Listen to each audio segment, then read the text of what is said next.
Et si je vous disais qu'un simple flacon oublié dans votre armoire, une huile que vos grands-parents utilisaient, pourrait soulager vos douleurs, raviver votre sommeil et même faire repousser vos cheveux? Seriez-vous prêt à y croire ou préférez-vous continuer à souffrir en silence? Je suis médecin. Aujourd'hui retraité, mais médecin dans l'âme jusqu'à mon dernier souffle. Pendant plus de 40 ans, j'ai vu des centaines de patients défiler dans mon cabinet. Des jeunes, des vieux, des riches, des pauvres. Et tous, en fin de compte, me posaient la même question, parfois avec les yeux, parfois avec la voix cassée. Docteur, est-ce que je vais m'en sortir? Et moi je faisais ce que l'on m'avait appris, ausculter, prescrire, rassurer. Mais ce que je vais vous raconter aujourd'hui, aucun livre de médecine ne me l'a appris, c'est la vie qui me l'a soufflé, dans le silence pesant des couloirs d'hôpital et les soupirs étouffés des chambres de convalescence. Et surtout, dans la solitude glacée de ma propre retraite. J'ai 74 ans. Et il y a 2 ans, pour la première fois depuis des décennies, j'ai été forcé de regarder ma propre santé avec les yeux d'un malade. Le sommeil qui m'abandonnait, les articulations qui grinçaient comme un escalier trop vieux, la digestion capricieuse, la fatigue qui s'accrochait à mes journées comme un manteau mouillé. C'est alors que je me suis souvenu d'un flacon que je n'avais pas ouvert depuis l'école de médecine. L'huile de ricin. Pas ce genre de produit à la mode qui promet monts et merveilles. Non, une huile que nos grands-mères connaissaient, que les soldats américains emportaient dans leur paquetage pendant la Seconde Guerre mondiale. À la fois cicatrisante, lubrifiante, antifongique, régénérante. Une huile oubliée. Et si je vous disais que ce flacon pouvait soulager vos douleurs articulaires, favoriser un sommeil profond, relancer votre digestion, rééquilibrer vos hormones, faire repousser vos cheveux, améliorer votre circulation, vous penseriez probablement que je délire ou que je suis devenu un vieux charlatan. Mais je ne vous demande pas de me croire tout de suite. Je vous demande de m'écouter jusqu'au bout, parce que ce que je vais partager avec vous, c'est une combinaison que la science moderne commence à peine à redécouvrir. Et pourtant, elle est si simple que vous l'avez déjà à la maison. De l'huile de ricin et du bicarbonate de soude. Oui, 2 ingrédients que l'on relègue au fond des placards, l'un pour déboucher les éviers, l'autre pour rien. Mais ensemble, ils déclenchent un phénomène que je n'hésite pas à appeler réparation cellulaire naturelle, un retour en arrière, une décrue de l'inflammation, un rééquilibrage, un apaisement et surtout un espoir. Je me souviens encore du jour où j'ai décidé de les combiner. Je n'en attendais pas grand-chose. J'étais sceptique et pourtant, au bout de 3 jours, mon sommeil devint plus profond. Après 1 semaine, mes douleurs lombaires étaient moins vives. Et en 2 semaines, je me suis surpris à sourire devant le miroir. Pas à cause d'une quelconque transformation spectaculaire, mais parce que je me reconnaissais à nouveau. Depuis ce jour, j'ai commencé à conseiller ce rituel à d'anciens patients, à des amis, à mes enfants. Et leurs retours m'ont bouleversé. Des hommes qui n'avaient plus dormi d'une traite depuis des années, des femmes qui retrouvaient une digestion paisible, des retraités qui, pour la première fois depuis longtemps, se levaient du lit sans avoir l'impression d'avoir 100 ans. Vous comprenez maintenant pourquoi je ne peux plus garder cela pour moi. Je ne vous parle pas ici d'un remède miracle. Je vous parle d'une invitation à redécouvrir ce que votre corps sait faire mieux que tout, se réparer. Alors, avant de commencer, si ce message résonne en vous, si une petite voix intérieure vous dit « Et si c'était vrai ?» je vous invite à vous abonner à cette chaîne. Non pas pour flatter un algorithme, mais pour nous aider à continuer à partager ces savoirs simples, précieux, trop longtemps étouffés par les promesses vides de l'industrie. Abonnez-vous, activez la cloche et ensemble, redonnons à notre corps le pouvoir d'exister pleinement. Maintenant, j'aimerais vous poser une question. Une question simple, mais qui en dit long. Si vous aviez entre les mains une solution naturelle, sans danger, sans médicaments, pour soulager votre corps et retrouver votre vitalité, que feriez-vous? A. Je l'essaierai sans attendre. B.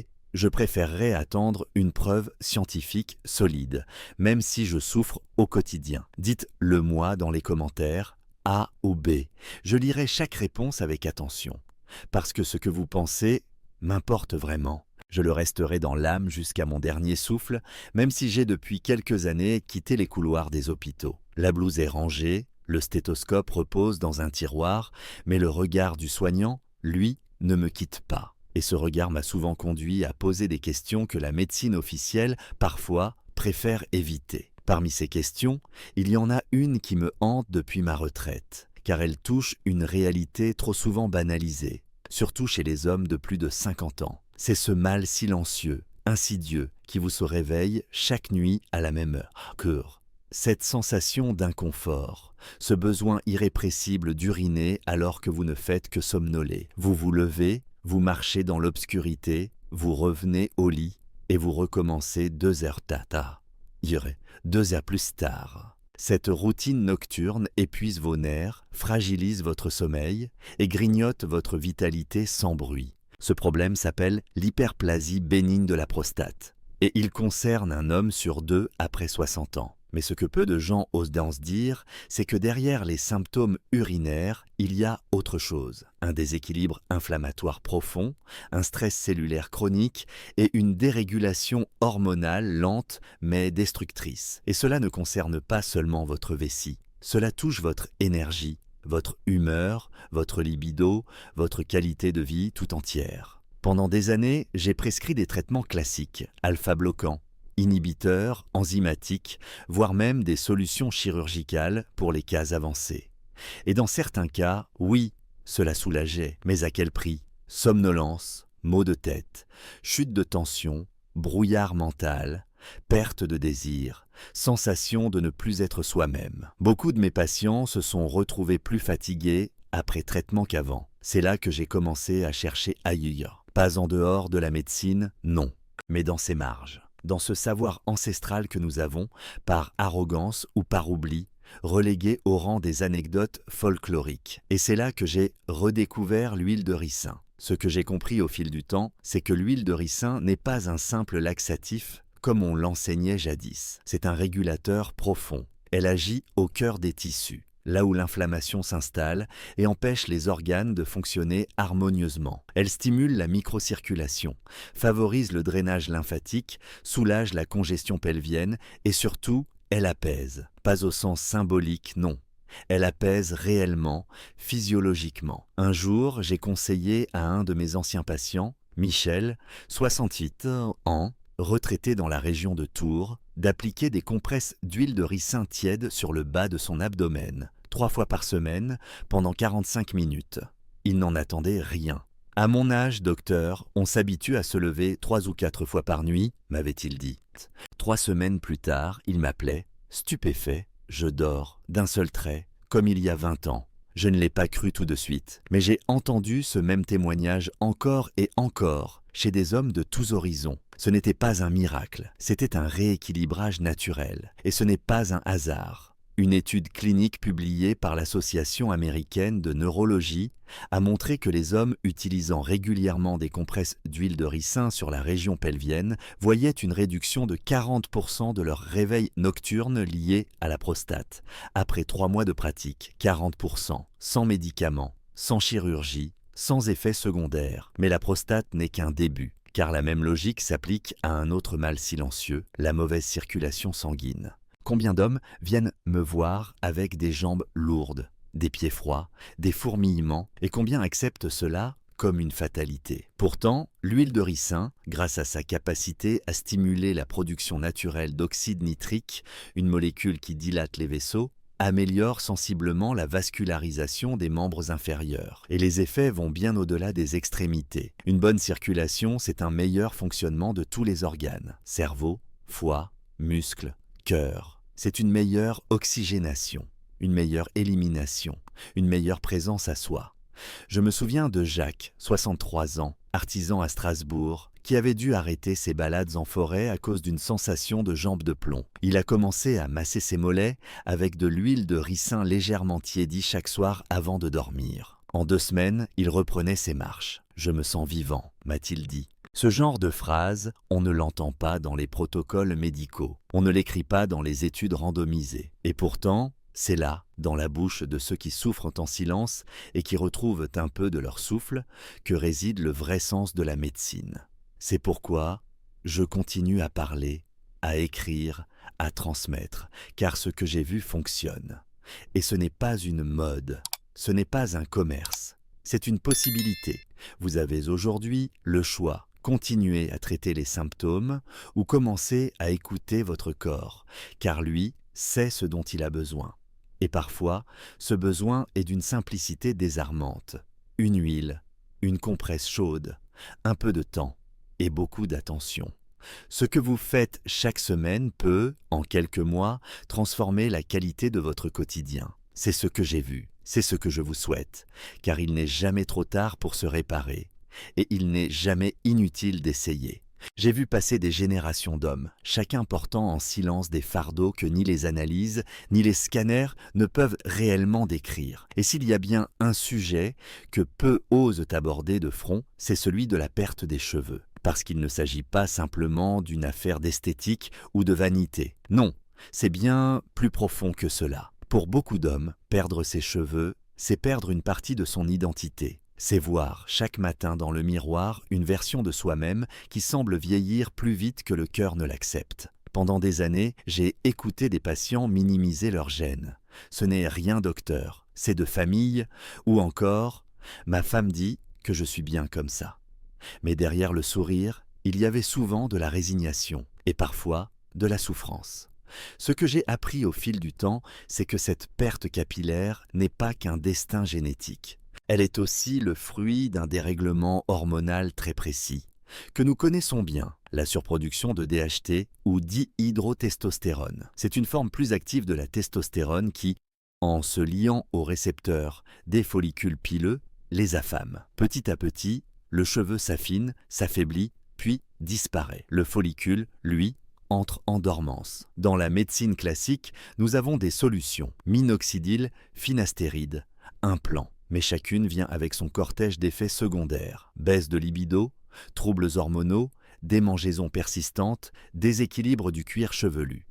Et à cela s'ajoute le coût, parfois astronomique, des traitements à long terme. Un jour, c'est un patient, Julien, 42 ans, consultant à Lyon, qui m'a parlé de l'huile de ricin. Oui, lui, pas l'inverse. Il m'a dit « Docteur, j'ai tout essayé, les shampoings, les vitamines, les poudres. Et un soir, par désespoir, j'ai frotté mon cuir chevelu avec de l'huile de ricin, comme ma grand-mère le faisait pour ses sourcils. Je l'ai écouté, un peu sceptique au début, mais je me suis souvenu que cette huile, si visqueuse, si épaisse, est l'une des plus riches en acides gras essentiels, en vitamine E et en acide ricinoléique. Et surtout, elle possède une action naturelle sur cette fameuse enzyme 5-alpha-réductase, celle-là même qui transforme la testostérone en DHT.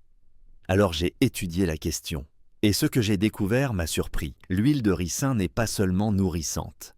Elle agit à la racine du problème en limitant l'action de la DHT sur les follicules. En d'autres termes, elle ne se contente pas de camoufler la chute.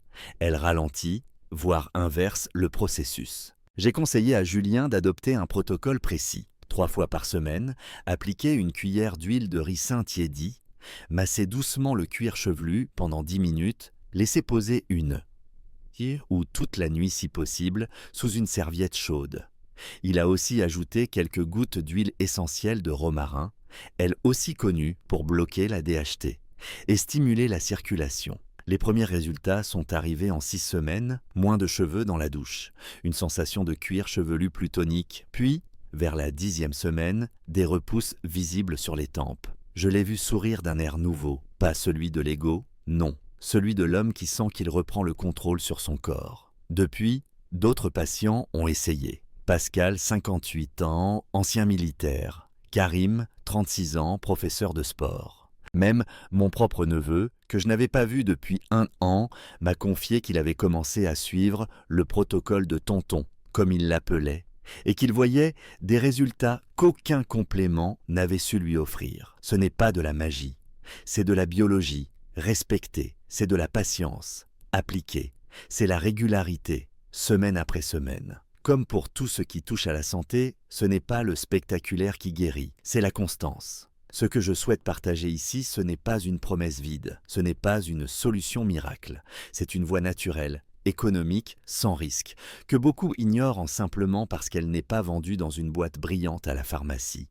L'huile de ricin est à portée de main. Elle ne demande pas grand-chose, un peu de chaleur, un peu de temps et un geste attentionné. Ce geste qui dit à votre cuir chevelu « Je ne t'ai pas oublié, je suis encore là et j'ai confiance en ta capacité à renaître ».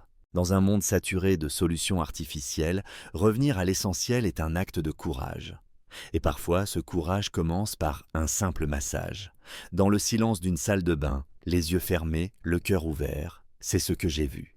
C'est ce que je vous souhaite. J'ai vu des vies se construire, des corps se réparer et des douleurs s'installer lentement, insidieusement. J'ai appris à écouter les mots, mais aussi les silences. Et parmi tous les silences que j'ai rencontrés au fil de ma carrière, il y en a un qui me touche tout particulièrement. Celui des douleurs du quotidien. Ces douleurs que l'on banalise, que l'on tait, que l'on finit par accepter comme des compagnons de route. Les articulations qui grincent, le ventre qui se tord après chaque repas, la peau qui se flétrit sans prévenir. On appelle ça le temps qui passe.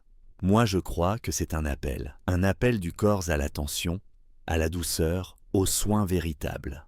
Prenez les douleurs articulaires. J'ai connu des patients qui, en apparence, allaient bien. Ils se levaient le matin, allaient faire leurs courses, prenaient le café avec des amis. Mais chaque pas leur coûtait. Monter un escalier devenait une victoire. Descendre du lit, un combat. Et ils s'y habituaient. Parce que ça fait partie de l'âge. Parce que on ne peut rien y faire. On leur donnait des anti-inflammatoires, des antalgiques, parfois des injections, et le soulagement venait, oui, mais jamais sans prix. Ulcères, troubles rénaux, fatigue générale. C'est pour eux que j'ai cherché. Et c'est en revenant au fondement de la médecine naturelle que j'ai retrouvé l'huile de ricin. Je l'ai vu faire des miracles silencieux, là où les molécules modernes n'apportaient eux plus rien d'autre que des effets secondaires. Cette huile pénètre en profondeur. Elle réchauffe les tissus, les assouplit, réduit l'inflammation par son action vasodilatatrice et drainante. Elle ne force pas le corps à se taire. Elle l'aide à parler plus calmement. J'ai conseillé à mes patients de masser leurs genoux, leurs épaules, leur dos avec une cuillère d'huile de ricin tiédie, puis d'appliquer une compresse chaude pendant une demi-heure, 3 fois par semaine. Rien d'extraordinaire. Mais au bout de 2 semaines, ils marchaient plus librement. Ils retrouvaient un geste, un souffle, une légèreté oubliée. Et puis, il y a la digestion. Combien de fois ai-je entendu « Docteur, j'ai le ventre lent » ou « Je ne digère plus comme avant ». Trop souvent, on prescrit des laxatifs, des pansements gastriques, des probiotiques industriels. Mais on oublie que la digestion, ce n'est pas une mécanique à corriger de l'extérieur. C'est un rythme à respecter, un équilibre fragile entre le système nerveux, les enzymes, la flore intestinale et l'inflammation de bas niveau. Là encore, l'huile de ricin m'a surpris, non pas en l'ingérant, ce que je ne recommande jamais sans suivi médical, mais en l'utilisant en externe. Une compresse chaude posée sur le ventre, au niveau du côlon, pendant 45 minutes. Le calme revient, le ventre se relâche, le transit reprend sans violence. Une femme, Claire, que je suis depuis plus de 10 ans, me confiait récemment. C'est la première fois depuis des années que je termine un repas sans avoir à desserrer ma ceinture. Ce qu'elle a retrouvé, ce n'est pas seulement une meilleure digestion, c'est un rapport plus doux à son propre corps. Et puis il y a la peau, celle que l'on regarde tous les matins, parfois avec tendresse, parfois avec résignation. Je ne parle pas de cosmétiques, je parle de cette peau qui raconte notre histoire, nos saisons, nos cicatrices. Elle aussi a besoin d'être nourrie. Et l'huile de ricin ne se contente pas de l'hydrater. Elle l'aide à se réparer. Elle stimule la production de collagène et d'élastine, ces 2 piliers, de la fermeté et de l'éclat. Elle apaise les inflammations cutanées, diminue les rougeurs, atténue les taches du temps. Appliquée le soir en massage léger sur le visage propre, elle agit en profondeur. Elle ne promet pas de faire disparaître le passé, mais elle offre un présent plus lumineux. Une patiente, Colette, 62 ans, m'a dit un jour, en souriant, « Je ne cherche plus à paraître plus jeune, je cherche à me sentir vivante, et ma peau me le rend. » Ce que j'essaie de vous dire à travers tout cela, c'est qu'il existe encore des chemins simples vers la vitalité, des gestes modestes mais puissants, des soins qui ne coûtent presque rien mais rapportent tant. L'huile de ricin n'est pas une mode, ce n'est pas un secret, c'est un héritage, et aujourd'hui, il est temps de le redécouvrir. Oui, les douleurs articulaires peuvent être apaisées. Oui, la digestion peut retrouver sa fluidité. Oui, la peau peut rayonner sans maquillage, à condition d'écouter, à condition de prendre le temps, à condition de redonner au corps ce que nous avons trop longtemps laissé de côté, une attention sincère. Je suis médecin et je n'ai jamais cessé de croire au pouvoir du vivant. Ce que je vous propose ici n'est pas une solution miracle, c'est une alliance entre vous, votre corps et ce que la nature a mis à notre disposition.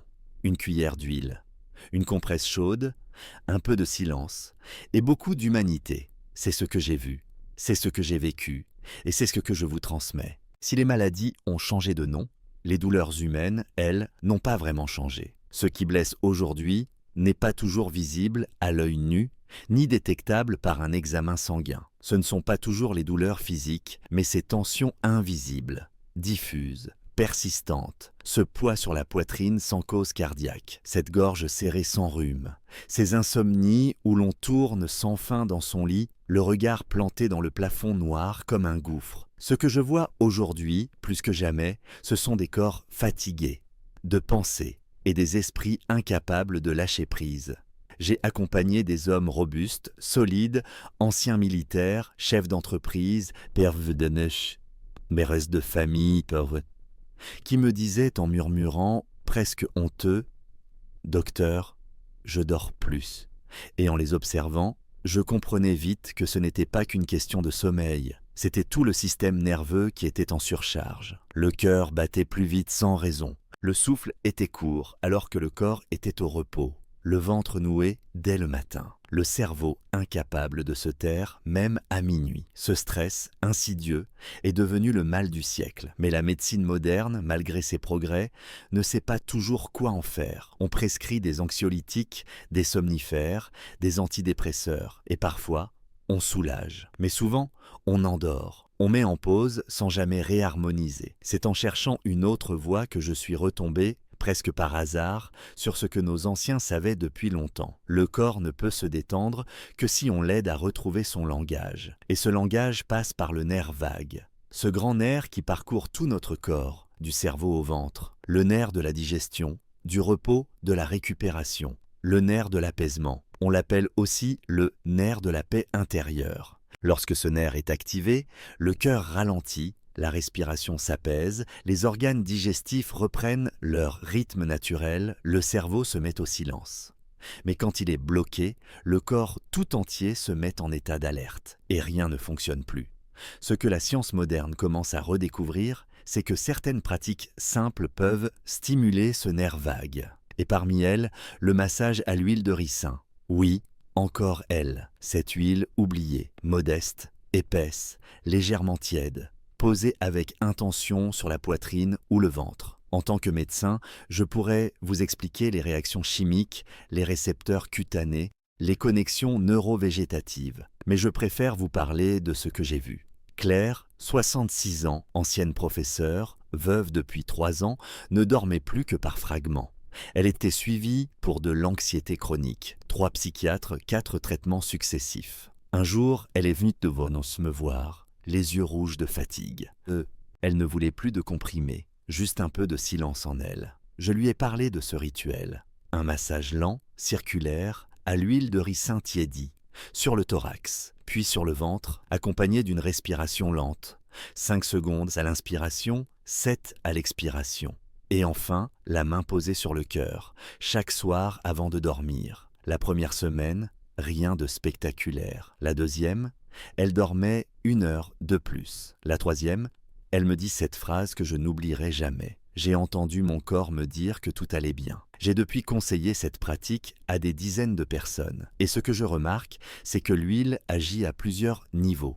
Elle ne fait pas que nourrir la peau, elle envoie un message de sécurité au système nerveux. Elle dit au corps, tu peux relâcher, tu n'as plus besoin d'être en alerte, tu es en sécurité. Et ce message est essentiel, car nous vivons dans une société qui glorifie la tension, la vitesse, l'agitation. On admire ceux qui tiennent le coup, qui assurent, mais on oublie de célébrer ceux qui savent s'arrêter, respirer, écouter. Pourtant, c'est là que commence la guérison. L'huile de ricin, en tant que support de présence, devient un outil précieux. Elle ancre le geste, elle ralentit l'esprit, elle réconcilie la main et le souffle. Et cela, aucun médicament ne peut le faire. Ce n'est pas une question de molécules, mais de rythme. J'ai même vu certains couples reprendre un rituel du soir à deux. L'un masse l'autre en silence, sans parole, juste la présence. Et des années de tension s'effacent doucement, sans avoir eu besoin d'en parler. Le toucher devient soin, le silence devient lien. Je ne dis pas que l'huile de ricin remplace un traitement médical, mais je dis qu'elle peut accompagner une transformation intérieure. Elle peut rouvrir des portes que le stress avait fermées. Elle peut nous rendre à notre souffle, à notre paix, à notre rythme. Je suis médecin, et après tout ce que j'ai appris, je crois aujourd'hui que la plus belle médecine commence quand on prend le temps de poser une main, de respirer, de se reconnecter à soi. Alors ce soir, si vous êtes fatigué, tendu, épuisé, sans raison, essayez. Prenez quelques gouttes d'huile. Chauffez-la légèrement entre vos paumes. Posez vos mains sur votre thorax. Massez doucement, en cercle. Respirez lentement. Ne cherchez pas un résultat. Cherchez une présence. Et peut-être, comme Claire, entendrez-vous enfin votre corps vous murmurer « Tout va bien, tu peux dormir ». Au terme de ce long voyage à travers les bienfaits insoupçonnés de l'huile de ricin, je voudrais vous dire une chose, du fond du cœur, en tant que médecin, mais aussi en tant qu'homme qui vieillit, tout comme vous. Il n'est jamais trop tard pour reprendre soin de soi.